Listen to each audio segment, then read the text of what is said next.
Hi everyone, I'm Whitney, and every Wednesday I share a new sewing tutorial to help sewers of all skill levels learn new projects and techniques. This week's video is all about cloth pads, menstrual pads, mama cloth, whatever you want to call it, that's what this week's tutorial is all about. If you haven't already, make sure to hit that red subscribe button down below so you don't miss out on any of my future tutorials. And now let's get started on this one.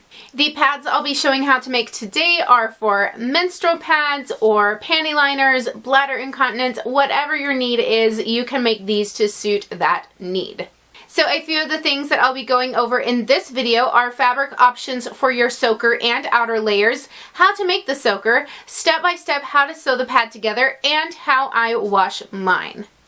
There are countless ways to make pads and lots of different material options. You can go with all new supplies, you can shop from your stash, or you can upcycle supplies. Whatever fits you and your budget the best, but I'm just giving you a lot of basic information and tips as well as the step-by-step sewing instructions so that you can decide what works best for you and your situation. So for these soaker layers, which are inside the pad and not visible on the outside, you can use whatever fabrics you have that are very absorbent. So a lot of people like to use a material called Zorb. There's also Zorb 2, which is a different version of the same fabric. You can use flannel, microfiber, some people like to use hemp fabric. There are lots of different options. So like I said, you can shop your stash if you want to give pads a try, cloth pads a try, without actually having to go out and spend money. Or you can do some more research online and decide what absorbent fabrics work best for you. I used some fabrics that I had left over from making cloth diaper inserts for my kids. So that's what I had on hand, and I chose to use microfiber towels. I buy them in bulk, so they are much more affordable, and I use those, and flannel. I also use some Zorb in some of my pads that I was given from a lovely viewer. So depending on the fabric you use will depend on how many layers of that fabric you will need. So in the case of the Zorb material, it equals several layers of other materials. So one layer of Zorb is equal to several layers of, say, a flannel fabric.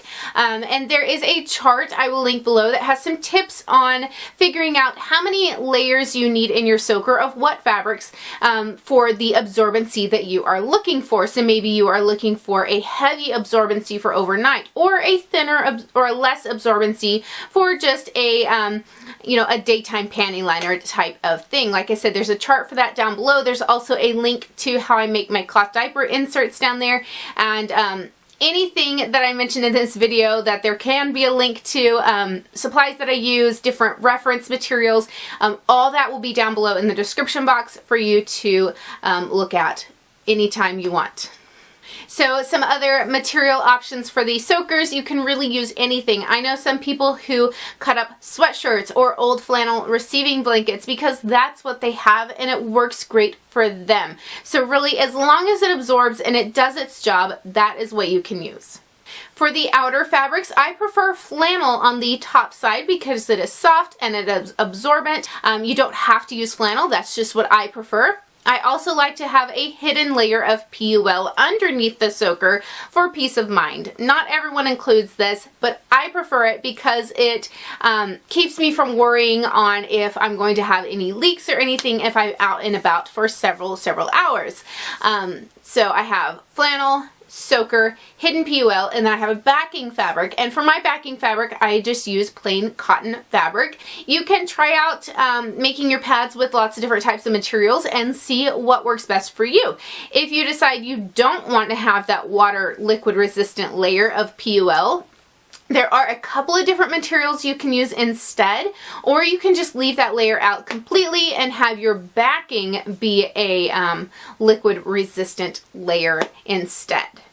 Okay, so now that we've gotten all of that information out of the way, we can get started on our actual project. Today I'm going to be sharing how I make my favorite pad. It is an original pattern, and I'm actually going to be sharing two patterns with you for free on my website. The first pattern is the one I'll be showing in today's video, which is great for heavy daytime use, and then I'll also have a basic panty liner pattern on my website as well. They are free. You just need to go over to whitneysews.com, click the shop tab and then add this pattern to your cart and check out. When you check out, you just enter your info. You do not have to use any money at all. You just put your info in, and then I suggest creating an account. That way, if you ever lose your pattern or anything, you can log back in and get your pattern again at that time. And then once you've checked out, there will be a link that you can click to download your pattern and save it to your computer. Each of the pattern comes with the body piece and then the soaker piece. One of the patterns actually is in 3 pieces because it's too big to fit on one sheet, so you have to cut it out and tape it together. But I have directions on that as well in the PDF along with the patterns. So for this first pad, I'll be using 1 layer of Zorb with a piece of flannel on each side.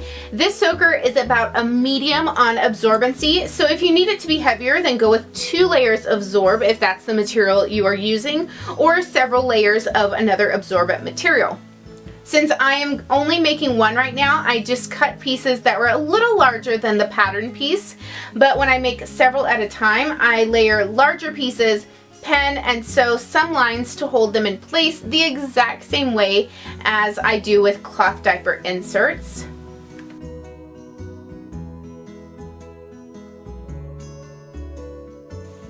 Then trace around the soaker pattern 1 time for each pad you are making. Sew a line of stitching about 1/8 inch inside the marked line to hold all the layers together and in place. Cut just inside the marked line, but do not cut into the stitching.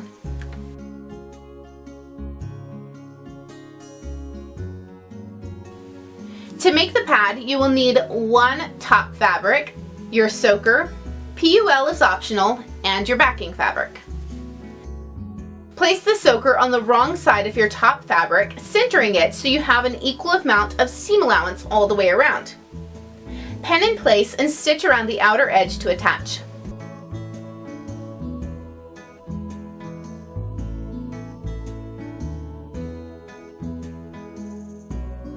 Then layer your pieces so the top and backing fabrics are right sides together, with the PUL against the backing fabric.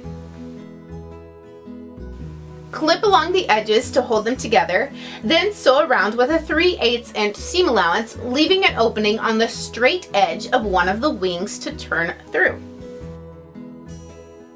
Backstitch at the beginning and ending of the stitching. Trim down the seam allowance to reduce bulk and turn right sides out through the opening you left in one of the wings. Poke out the corners and smooth out the edges so it lays nice and flat. Turn in the edges of the fabric where the opening was left and top stitch all the way around. All that is left is to fold the wings together and mark where they overlap. I used an awl to mark mine so I can install snaps. Snaps are so easy to use and keep the pads very securely in place when you're using them. I have a video linked down below for exactly how to install snaps, and also a link for the snap set that I like to use. And now if you don't want to use snaps, you can obviously go with a button and buttonhole or even Velcro to keep your pad in place. To use the pad, you place it on top of your underwear and wrap the wings around so that they are wrapped around the crotch portion of your panties, and then just snap or button them into place. If you need the pads to be small to fit in a bag or purse, you can fold the top and bottom in toward the center so they overlap, and then fold the wings around them to snap it into a nice small square.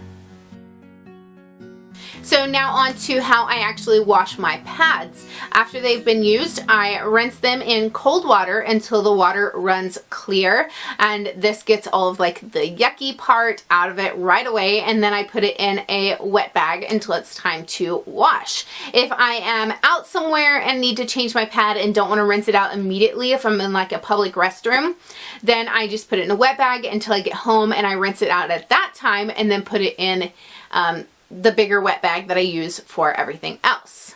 I have a tutorial for a very easy wet bag linked down below, and it is the one that I use to put in just my purse or my backpack, whatever I have with me that day. Since we are a cloth diapering family, I just go ahead and wash my pads with my kids' cloth diapers because I set them to a pre-wash before they actually go through the wash cycle, and that's just for my sake, but you can wash them with your regular laundry as long as you've already pre-rinsed them.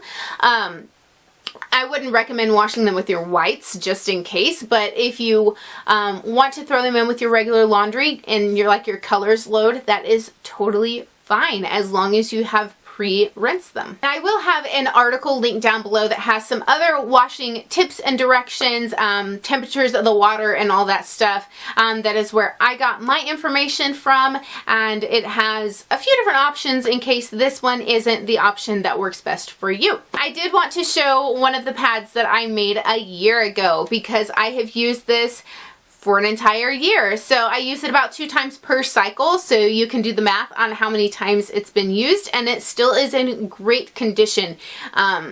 You know, the flannel has gotten a little peely and stuff, but overall it looks really awesome still. And I'll be able to continue using these pads for many, many years to come because they are durable and they are holding up really incredibly well. I would love for you to leave a comment down below letting me know if you have made your own cloth pads before and what materials you like to use, or if you're going to try them for the first time using my patterns.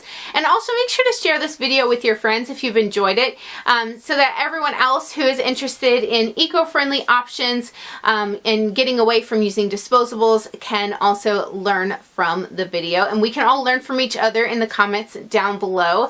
So yeah, I am excited to hear how many of you all are going to try this and how many of you already are using cloth pads. I hope you enjoyed this tutorial and learned something new. I'm going to have a couple of my other videos linked over here to the side that you might be interested in, so definitely check those out. And like I said earlier, if you're not subscribed already, you can do so by clicking my picture right down there. And until next time, happy sewing!